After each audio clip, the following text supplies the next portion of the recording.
nada mais é do que aquele conjunto aonde se inicia a relação, da onde se partem as flechas, a relação em si. Então, o conjunto domínio, ele vai ser definido como o conjunto que inicia a relação. Ou seja, se você pensar bem, o conjunto domínio é o próprio conjunto A.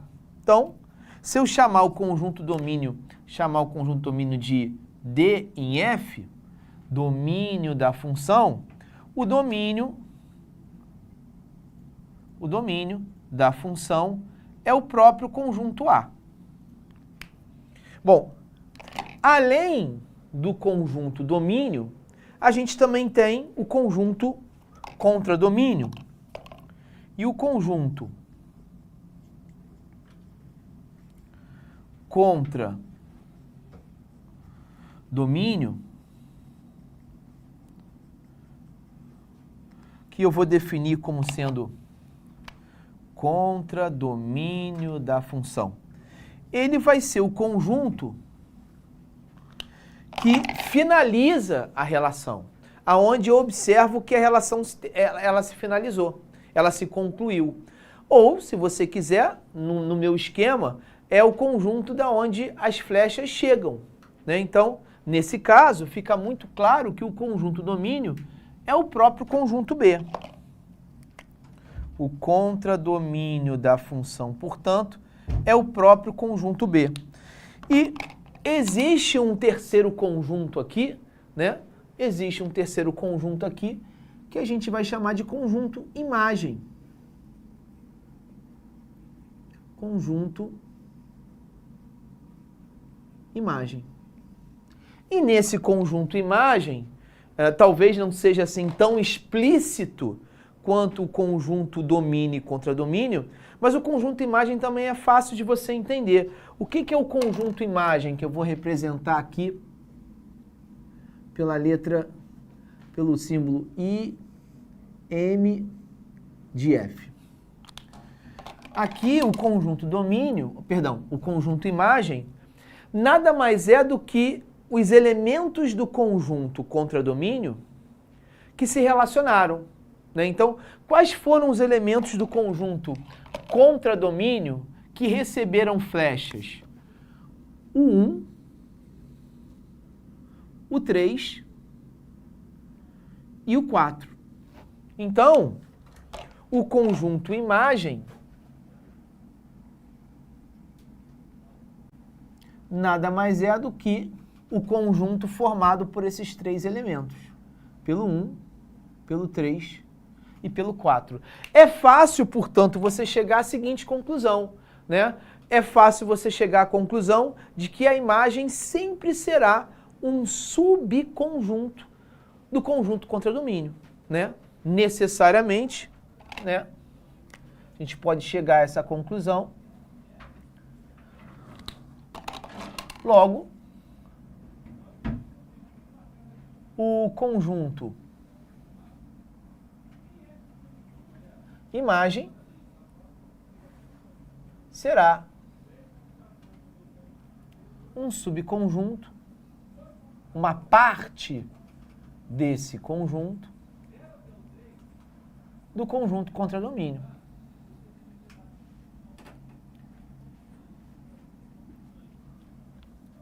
Bom, e aí a gente, lembrando esse tipo de situação, lembrando que essa relação binária entre dois conjuntos gera uma função e eu posso dar nomes especiais a cada um desses personagens, domínio, contradomínio e imagem.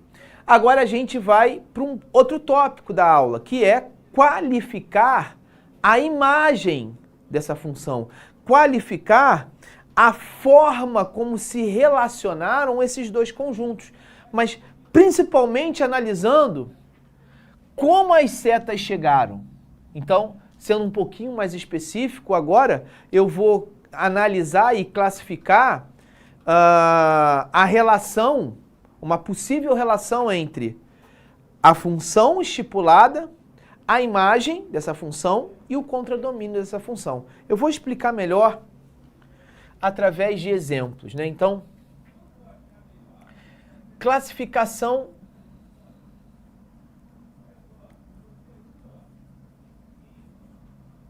de uma função.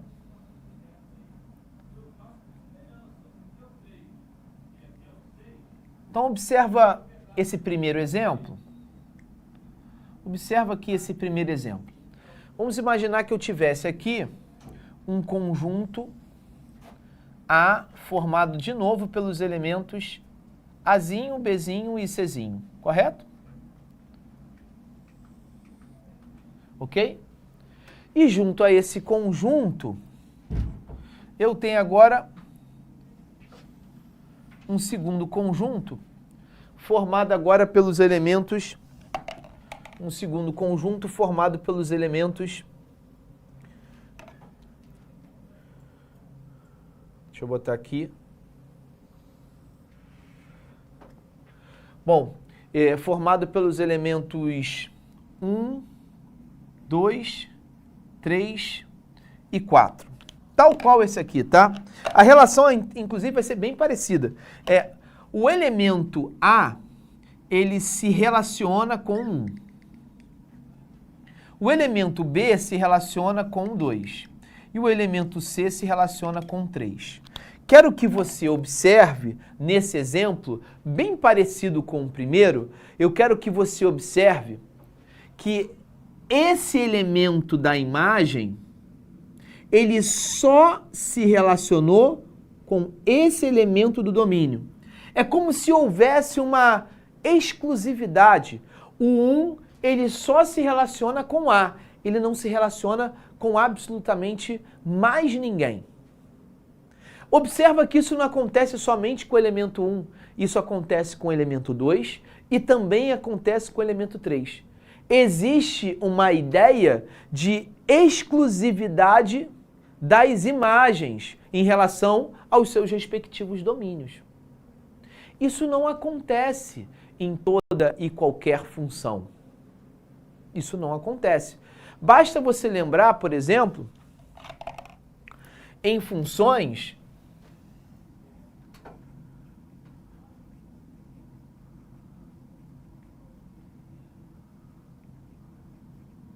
como essa função aqui, ó. Vê se você concorda comigo. Imagina que eu tivesse como números, como elementos do conjunto A, os números -2, -1, 1 e 2. Correto? E no contradomínio, eu teria os seguintes elementos. 1, 2, 3 e 4. E eu, só para você entender o ponto que eu quero chegar, eu vou construir uma relação aonde eu vou escolher um elemento do conjunto A e esse elemento do conjunto A vai se associar com o quadrado dele. Então, vê se você entendeu. Vê se você entendeu. Quem é o quadrado de -2? Ora, o quadrado de -2 é 4. O quadrado de -2, -2 vezes -2, menos com menos dá mais, 2 vezes 2, 4. O quadrado de -2 é 4. O quadrado de -1 ao quadrado é -1 vezes -1. Menos com menos dá mais, 1 vezes 1 dá 1. O quadrado de -1 é 1. Só que o quadrado de 1 também é 1. E o quadrado de 2 também é 4. Então você consegue observar, vê se você concorda comigo, que nesse contra-exemplo, o 1, ele não é exclusivo ao -1. Ele não é exclusivo ao 1. Ele acaba sendo relacionado com mais de um elemento do domínio. E essa não exclusividade descaracteriza essa relação como sendo a tal função que eu quero classificar primeiramente, que é a chamada função injetora. Então, a função, ela é classificada como injetora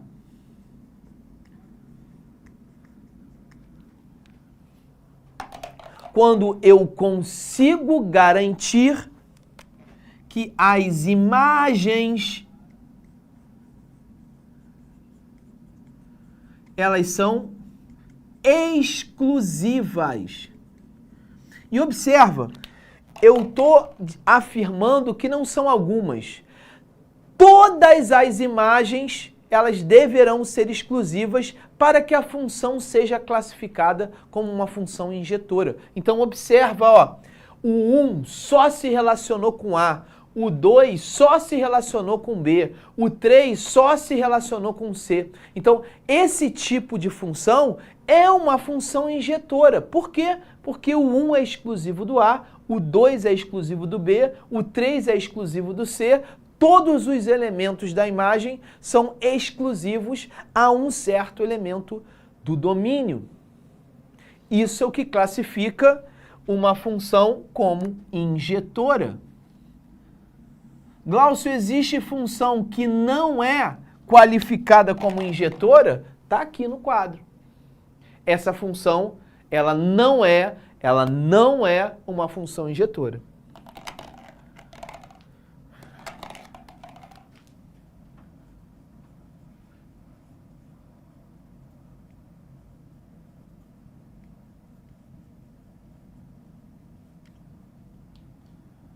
Injetora.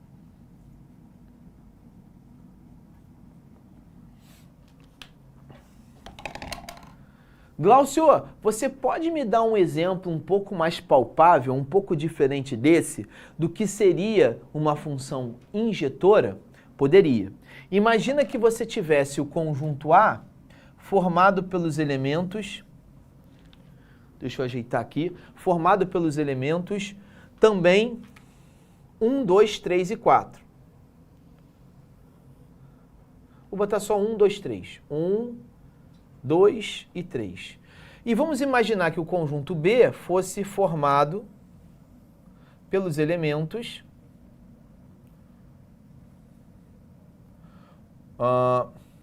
1, 2, 3 e 4.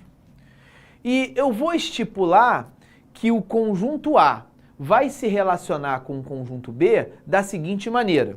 O elemento que pertencer ao conjunto A, ele vai ter que se relacionar com o seu sucessor. Ou seja, o cara que está a uma unidade depois dele. Observa aqui, quem é o sucessor do 1? O sucessor do 1 é o 2. E você há de convir que o 2 não é sucessor de mais ninguém. Ele só é sucessor do 1. O 2 é sucessor do 3. Observa que, pelo mesmo motivo, o 3 só é sucessor do número 2, de mais ninguém. E o sucessor do 3 é o 4. Então, você observa que a ideia de sucessor cabe, e cabe muito bem, nessa ideia de exclusividade. O 2 é exclusivo do 1. E por quê? Porque o 2 é o único, ele é sucessor de somente um número, e esse número é 1. O 3 é exclusivo do 2, porque 3 é um sucessor e é o único sucessor do 2. E o 4 é exclusivo do 3. Perfeito? Então isso dá uma ideia de que essa função é uma função injetora. Um outro exemplo, né? Para ficar melhor ainda. Ok? Vou botar aqui exemplo 2, porque senão pode confundir. Tá certo? Bom, fiz o meu primeiro quadro, vou pedir humildemente, é aquela hora de você fazer o seu print time, galera. Fez aí o seu print time. Feito o seu primeiro print, falta eu apresentar mais duas classificações. Então vamos lá. As próximas classificações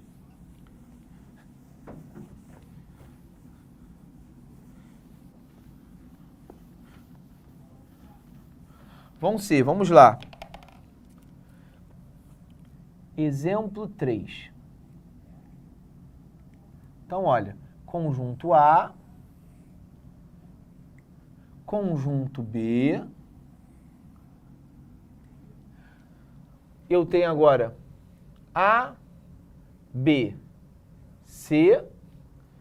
E eu vou ter agora somente 1 e 2 como sendo elementos do conjunto B. Como é que eu vou estipular essa relação? Vou estipular da seguinte maneira. Eu vou pegar o A e vou relacionar o 1. Vou pegar o B e vou relacionar o 2. E vou pegar o C e eu também vou relacionar o 2. Ok? Observa que nessa situação eu, de novo, não tenho uma função injetora. Entretanto, algo novo apareceu nesse exemplo que não apareceu em nenhum outro exemplo até agora citado. Você pode observar que o conjunto contradomínio da função são os elementos 1 e 2. Você também pode observar que a imagem da função também é o elemento 1 e o elemento 2. Então você pode observar que o contradomínio e a imagem são rigorosamente os mesmos conjuntos. E quando isso acontecer, quando eu garantir que o contradomínio e a imagem são conjuntos rigorosamente iguais, eu posso afirmar que a função que eu estou estudando é uma função sobrejetora. Então, uma função sobrejetora é toda e qualquer função aonde o contradomínio e a imagem da função são rigorosamente as mesmas. Quero te mostrar, por exemplo, né, posso até utilizar os outros exemplos para a gente não perder muito tempo. Olha aqui que interessante. Esse exemplo 1 é um exemplo de uma função injetora, perfeito. Mas você pode observar que o contradomínio da função é 1, 2, 3 e 4. Já a imagem da função é formada pelos elementos 1, 2 e 3. Então você já pode observar que o contradomínio é diferente da imagem. O contradomínio da função, ele é um conjunto diferente do conjunto da imagem. O contradomínio e a imagem são conjuntos diferentes. E por conta disso, essa função, ela não é sobrejetora. Sobrejetora. A gente pode continuar aqui. A imagem dessa função é 1 e 4. O contradomínio da função é 1, 2, 3 e 4. Então essa função que já não era uma função injetora, ela também não é uma função sobrejetora. Existe essa possibilidade da função não ser nem injetora e nem sobrejetora. Observa que, nesse caso, os elementos da imagem são 2, 3 e 4. Observa que, de novo, os elementos do contradomínio não são iguais aos elementos da imagem. O contradomínio é 1, 2, 3 e 4 e a imagem é 2, 3 e 4. Então, o conjunto domínio, o conjunto contradomínio e o conjunto imagem rigorosamente são diferentes. Então, esse é o único caso aonde o contradomínio e a imagem são rigorosamente os mesmos conjuntos. Logo, isso me garante que a função é sobrejetora. Então, até agora eu falei de funções injetoras, gatilho mental, imagens exclusivas. E falei de funções sobrejetoras, gatilho mental, contradomínio igual a imagem. Posso até, aproveitando para fazer uma revisão de função injetora, essa função ela é sobrejetora, mas ela não é injetora, porque o 2 não é um elemento exclusivo de algum elemento do domínio. Ele se relaciona com B e também se relaciona com o C. Logo, essa função ela é sobrejetora, mas se eu quisesse, eu poderia escrever que essa função não é uma função injetora. Vou até escrever aqui. Função não é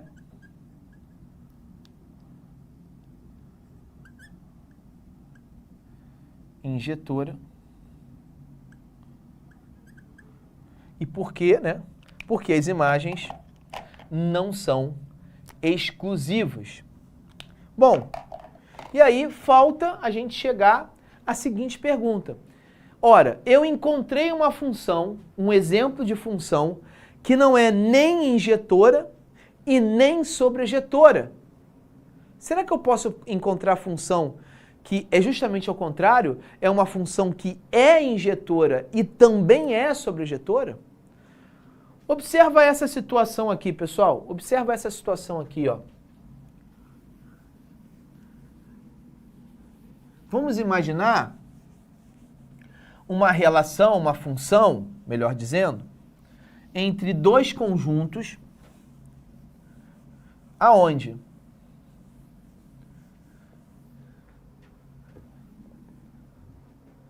eu tenho um conjunto A formado pelos elementos A, B e C. E tem um conjunto B formado pelos elementos 1, 2 e 3. E agora, o elemento A, deixa eu botar mais para baixo isso aqui.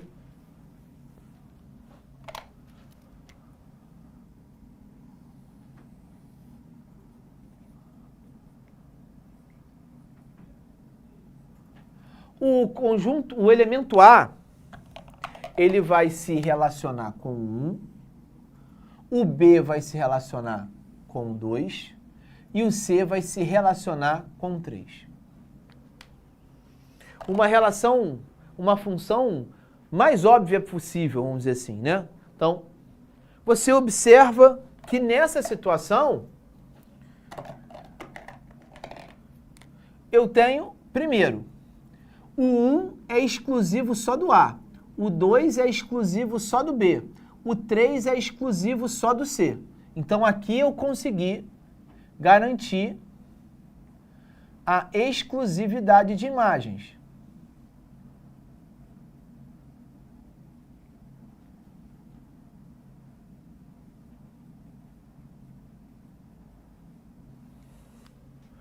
Bom, além disso,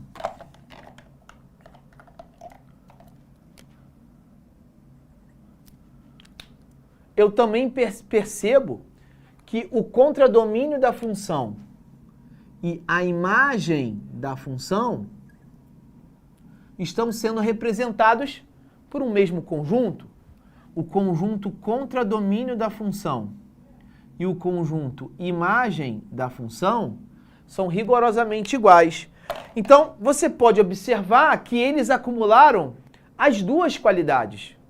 Eles acumularam a qualidade da exclusividade da imagem, como também ele acumulou a qualidade de que o contradomínio e a imagem são iguais.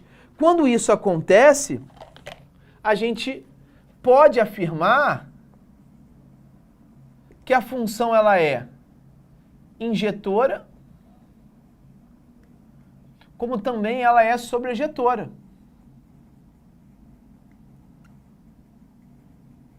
E toda vez, pessoal, que vocês observarem uma função que é injetora e também é sobrejetora simultaneamente, ao mesmo tempo, a gente pode, portanto, garantir que essa função é uma função bijetora.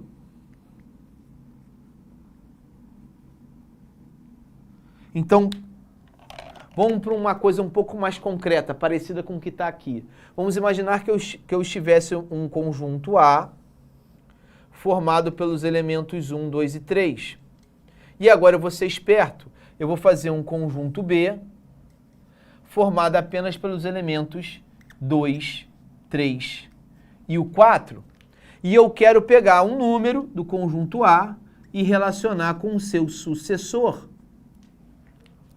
Quem é o sucessor do 1? O sucessor do 1 é o 2. Quem é o sucessor do 2? É o 3. Quem é o sucessor do 3? É o 4. Então, aqui a gente tem uma ideia de uma função que é injetora, ela é sobrejetora, logo ela é uma função bijetora.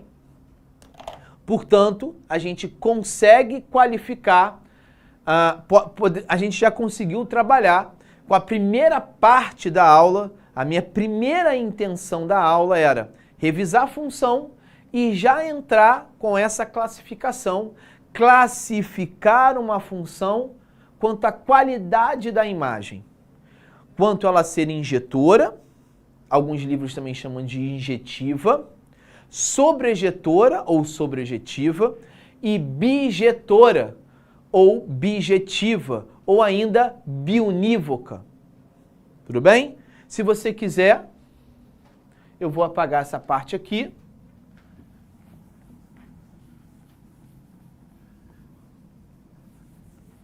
E vou deixar você fazer um novo print. Então, é hora do segundo print time da noite, galera! Enquanto você printa, eu inicio aqui a minha sessão de perguntas. A Gisele Teixeira me pergunta, e quando dois elementos do B se ligam a um de A? Isso a gente já fez. Quando dois elementos de B se ligam a um de A. Isso a gente já fez. A gente fez isso no x quadrado. Não é isso, Gisele? A gente já fez isso no x quadrado. Foi isso que eu fiz? Dois elementos de B. Ah, não. Eu entendi a sua pergunta. Vê se é isso que você está me perguntando. Eu tenho um conjunto A e tenho um conjunto B.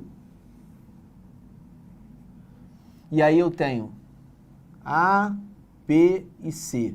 Tenho 1, 2, 3 e 4. Aí você está me perguntando o seguinte. Quando tanto 1 quanto 2, eles se relacionaram com o mesmo A. Nessa situação, Gisele, não sei se você se recorda, se você não se recorda, sugiro você dar uma olhadinha na aula de funções, de definição de funções. Essa relação binária, ela não é uma função, tá certo? Porque o elemento A só pode se relacionar com um único elemento do conjunto B. Essa situação faz com que essa relação binária, ela seja uma relação ordinária, ela não evoluiu, vamos dizer assim, ela não foi qualificada ao cargo de função. Beleza, Gisele? Então, se não é nem função, Gisele, quanto mais uma função injetora, sobrejetora ou bijetora. Prof, poderia me mostrar de que maneira essa matéria caiu no Enem? Então, Tainá, essa matéria, ela caiu no Enem indiretamente quando ela correlacionou função logarítmica com função exponencial. Quando ela teve que trabalhar com o conceito de função inversa. E para eu poder te convencer, para você poder entender o que é uma função inversa, eu preciso te oferecer esse pré-requisito da qualidade de uma função. De uma maneira direta, ela caiu uma vez no ano de 2009, no primeiro ano da nova prova do Enem. E desde então, ela não caiu como tema principal de alguma questão do Enem. Ela só caiu, vamos dizer assim, como sendo um pré-requisito para você resolver, para você chegar ao tema principal de uma questão de matemática do Enem. Beleza, Tainá? Acho que é SAC que está escrito ali, não é isso, meu mestre? Isso, é SAC. Então, vamos lá. Boa noite, prof. Como é denominado quando um elemento de uma função se relaciona com mais de um elemento de outra função? No caso, eu acho que você quis dizer um conjunto se relaciona com mais de um elemento de um outro conjunto. Acho que foi isso. Se foi isso, nessa situação, a gente não tem uma função. Agora, se você de fato escreveu exatamente certinho, uma função se relaciona com outra função, aí a gente tem a definição de função composta, que a gente vai falar um pouquinho mais tarde, tá certo? Cláudio Henrique, obrigado pela participação, tá, Sá? O Cláudio Henrique me pergunta, boa noite, prof. Então, para que seja uma função sobrejetora, todos os elementos do contradomínio devem se relacionar a algum elemento. Perfeito, perfeito, Cláudio, sem tirar nem pôr. É exatamente isso, beleza? E, por último, o Pedro com P. E quando N for, e quando a função, deve ser isso, e quando não for nenhuma das três, não existe essa possibilidade, né? Porque, assim, calma, me empolguei. Você diz nenhuma das três em ser injetora, sobrejetora ou bijetora. Aí vai acontecer o que aconteceu no meu exemplo, que eu disse que a função não era nem injetora, lembra disso? E nem sobrejetora. Quando a função não é injetora nem sobrejetora, a função ela é classificada como uma função ordinária. Ordinária no tento de ser uma função comum, sem nenhuma qualidade específica em relação à sua imagem. Veja bem, ela não deixa de ser importante para o conceito de função, mas ela, para o quesito imagem, ela não tem nenhuma classificação em especial. E aí, funções que não são nem injetoras e nem sobrejetoras, e portanto nem bijetoras podem ser, vão dar um probleminha para a gente, elas não vão nos oferecer funções inversas. E eu já vou explicar por que ela não nos dá função inversa. Beleza? Ok? Habemos mais perguntas? Acho que não, né? Então, nessa primeira parte, a gente tratou da classificação da função quanto à imagem, quanto ela ser injetora, sobrejetora e bijetora. Agora, vamos imaginar, e isso eu vou deixar como, vamos dizer assim, um início para a gente entender a próxima aula, é o seguinte, vamos imaginar que eu quisesse encontrar uma relação que, em vez de ir de A para B, seja o inverso intuitivamente. Eu quero ir de B para A. Então, entenda. Você, durante todos os exemplos que eu aqui dei a vocês, todos os exemplos que foram dados, eu convenientemente iniciei a minha relação de A para B. E vamos supor que agora, por algum motivo, eu preciso retornar. Eu preciso agora encontrar uma função que vai de B para A. Esse caminho inverso, que eu estou chamando de função, precisa respeitar todas as características necessárias para que uma relação binária se torne função. E aí eu te pergunto, qual a relação dessas classificações, qual a relação existente entre as classificações injetora, sobrejetora e bijetora para com o conceito de função? Em que isso Em que essas classificações elas podem me ajudar para identificar a existência ou não existência de uma função inversa. Então, essa é a deixa para a próxima aula. Na próxima aula, eu vou linkar esse assunto de classificação de funções com a existência ou a não existência de uma função inversa. Beleza, galera? Então é isso. Um forte abraço, valeu, tchau! Assista nossas aulas a hora que você quiser. Vem com o Pro, o cursinho online que mais aprova no Enem. Assine em proenem.com.br.